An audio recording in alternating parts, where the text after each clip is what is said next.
Assalamualaikum warahmatullahi wabarakatuh. Kembali berjumpa dengan saya Catur Sasongko pada materi manajemen keuangan yang diambil dari buku pengantar keuangan perusahaan edisi Asia karangan Rose yang diterbitkan juga oleh penerbit Salemba Emban Patria atau Salemba 4. Ini adalah versi yang ditayangkan di channel YouTube saya. Jadi eh, bukan versi lengkapnya.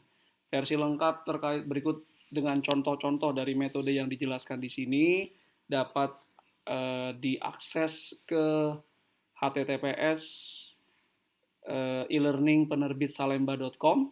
Kemudian Anda cari e-learning manajemen keuangan. Nah, Anda akan temukan nanti presentasi dalam versi lengkapnya, ada contoh-contoh di situ, dan kemudian juga ada soal dan pembahasan yang bisa Anda kerjakan secara mandiri. Oke, dengan demikian saya akan mulai presentasi ini. Adapun tujuan pembelajaran pada sesi ini, setelah mempelajari sesi ini, Anda diharapkan mampu yang pertama menghitung metode payback. Nah, kemudian menghitung juga discounted payback method dan apa saja kelemahannya. Kemudian yang berikutnya memahami tentang accounting rates of return dan kelemahannya. Yang ketiga, mampu menghitung internal rate of returns, memahami kekuatan dan kelemahannya. Kemudian yang keempat, mampu menghitung net present value atau NPV, serta memahami mengapa NPV merupakan metode yang terbaik. Yang ketiga, mampu menghitung profitability index dan kaitannya dengan net present value atau NPV. Apa saja kriteria keputusan yang baik? Yang pertama, apakah aturan keputusan telah disesuaikan dengan nilai waktu dari uang atau time value of money? Yang kedua, apakah aturan keputusan telah disesuaikan dengan resiko? Yang ketiga, apakah aturan keputusan menyediakan informasi tentang apakah kita menciptakan nilai bagi perusahaan?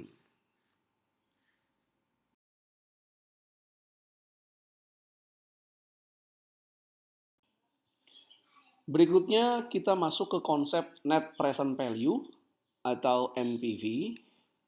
NPV adalah selisih antara nilai pasar dari sebuah proyek dengan biaya untuk melaksanakan proyek tersebut. Jadi nilai pasar proyek dikurangkan dengan biaya untuk melaksanakannya. Berapakah nilai atau NPV yang diciptakan dari melaksanakan kegiatan investasi? Langkah pertama adalah kita memperkirakan arus kas di masa depan yang diharapkan yang berasal dari proyek tersebut. Langkah kedua, kita memperkirakan imbal hasil yang dipersyaratkan atau required rate of return untuk proyek tersebut dengan tingkatan risiko tertentu. Langkah ketiga, kita memperhitungkan nilai sekarang dari arus kas yang diperoleh dari langkah pertama dan dikurangkan dengan nilai investasi awal untuk memperoleh net present value. Berikut ini adalah ilustrasi analisis proyek investasi jangka panjang. Asumsikan Anda sedang menganalisis sebuah proyek baru dan memiliki berbagai perkiraan atau estimasi arus kas sebagai berikut. Di tahun 0, arus kas atau cash flow adalah minus $165.000. Dalam artian di tahun 0 ini adalah tahun di mana ada pengeluaran investasi awal untuk proyek ini. Tahun pertama ada cash flow $63.120 positif. Ini adalah arus kas yang diperoleh di tahun pertama dari proyek baru ini, perkiraannya. Dan di tahun pertama juga, net income atau laba neto diperkirakan sebesar $13.620. Pada tahun kedua, proyek ini diperkirakan akan menghasilkan arus kas masuk sebesar $70.800. Sedangkan laba netonya adalah $3.300. Kemudian di tahun ketiga, arus kas masuknya sebesar $91.080, sedangkan laba netonya $29.100. Nilai buku rata-rata dari proyek ini adalah $72.000.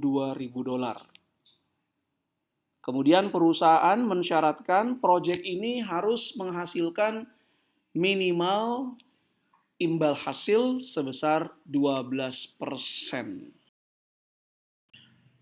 Adapun aturan-aturan terkait dengan keputusan yang diambil dengan metode net present value adalah sebagai berikut. Jika net present value atau NPV project tersebut positif, maka dari sisi keuangan, project tersebut layak untuk dijalankan. NPV yang positif berarti proyek tersebut apabila dijalankan diharapkan akan menambah nilai ke perusahaan dan meningkatkan kekayaan pemilik perusahaan. Ingat, tujuan perusahaan dalam manajemen keuangan adalah memaksimalkan kekayaan pemegang saham. Karena tujuannya adalah meningkatkan kekayaan pemilik perusahaan, NPV adalah ukuran yang digunakan untuk menilai seberapa baik sebuah proyek memenuhi tujuan perusahaan. Jadi, semakin tinggi NPV, umumnya semakin baik karena nilai perusahaan meningkat, begitu pula kekayaan pemegang saham atau pemilik perusahaan.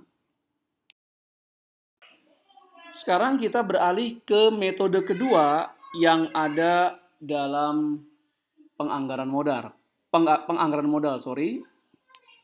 yaitu payback period. Berapa lama waktu yang dibutuhkan untuk memperoleh kembali pengeluaran awal atau initial outlay atau investasi awal dari sebuah proyek. Misalnya sebuah proyek, misalnya perusahaan properti membuat mall. Investasi awalnya dikeluarkan sampai 100 miliar rupiah misalnya. Nah, berapa waktu yang dibutuhkan agar investasi sebesar 100 miliar itu dapat diperoleh kembali? Adapun cara perhitungannya adalah, pertama, kita memperkirakan arus kas di masa depan yang diperkirakan diperoleh dari sebuah proyek.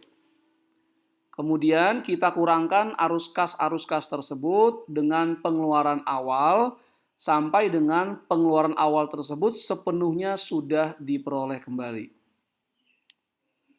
Aturan keputusannya adalah sebuah proyek diterima jika periode pengembaliannya kurang dari batasan periode waktu yang ditetapkan atau ditentukan oleh perusahaan.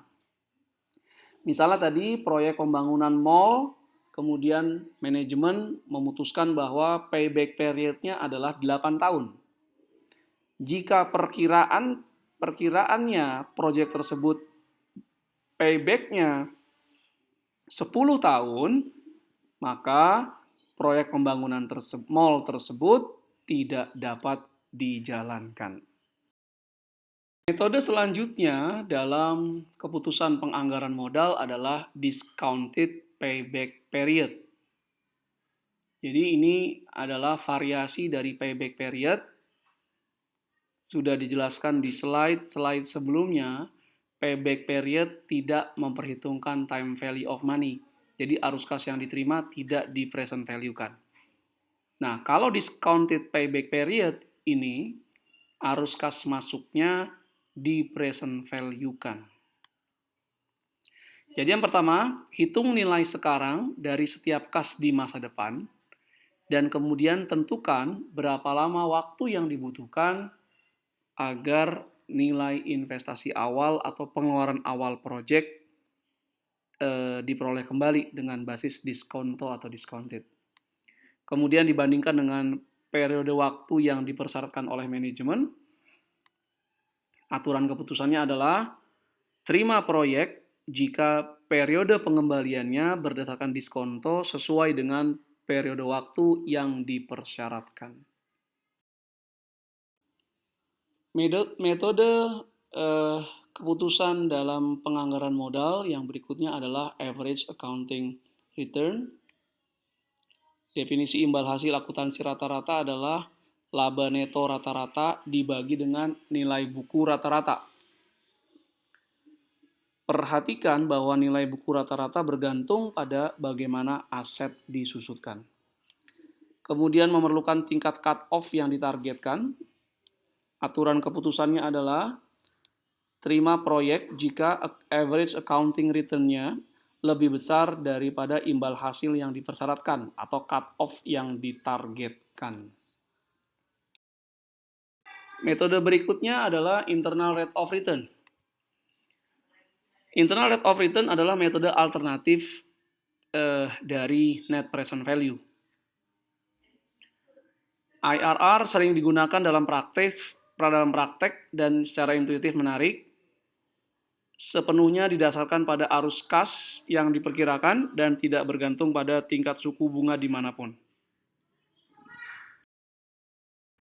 Adapun definisi internal rate of return dan aturan keputusannya adalah sebagai berikut. Definisi dari internal rate of return adalah imbal hasil yang membuat net present value sebuah proyek sama dengan 0. Aturan keputusannya, sebuah proyek diterima atau layak untuk dijalankan jika internal rate of return-nya lebih besar dari imbal hasil yang dipersyaratkan. Sedangkan proyek ditolak atau tidak dijalankan jika IRR lebih rendah dari imbal hasil yang dipersyaratkan. Berikut ini adalah kesimpulan dari penggunaan 5 metode tersebut dalam penganggaran modal. Kita lihat hasil akhirnya. Jika kita menggunakan net present value, maka proyek tersebut diterima. Tapi jika kita menggunakan payback period, discounted payback period, dan average accounting rate, itu ditolak. Kalau kita menggunakan internal rate of return, diterima.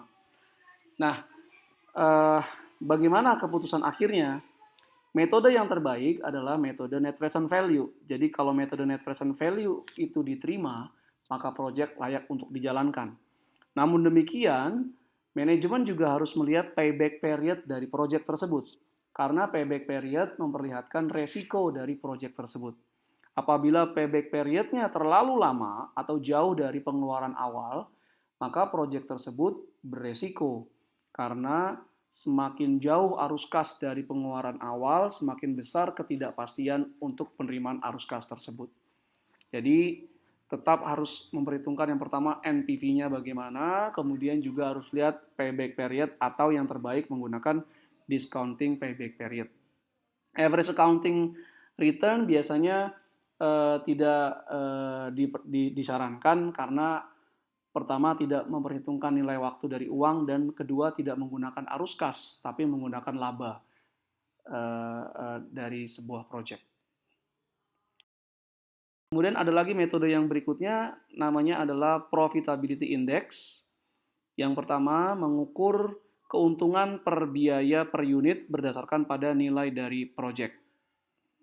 Misalnya, profitability index sebuah proyek sebesar 1,1 mengimplikasikan bahwa dari setiap $1 investasi menciptakan nilai sebesar 0,1. Nah, ukuran profitability index sangat bermanfaat pada situasi di mana perusahaan memiliki modal yang terbatas. Profitability index ini hampir sama perhitungannya dengan net present value. Perbedaannya, kalau net present value adalah arus kas di masa depan yang di present value-kan, kemudian dikurangi dengan pengeluaran awal. Sedangkan pada profitability index, cara menghitungnya adalah nilai sekarang dari arus kas di masa yang akan datang dibagi dengan pengeluaran awal. Jadi kalau NPV dikurangi pengeluaran awal, nilai sekarang dari arus kas di masa depannya, Kalau profitability index itu dibagi. Pengeluaran awalnya sebagai pembagi dari arus kas di masa depan yang di present value-kan.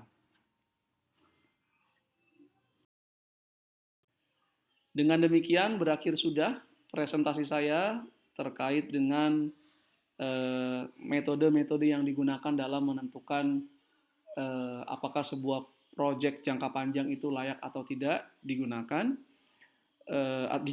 maaf.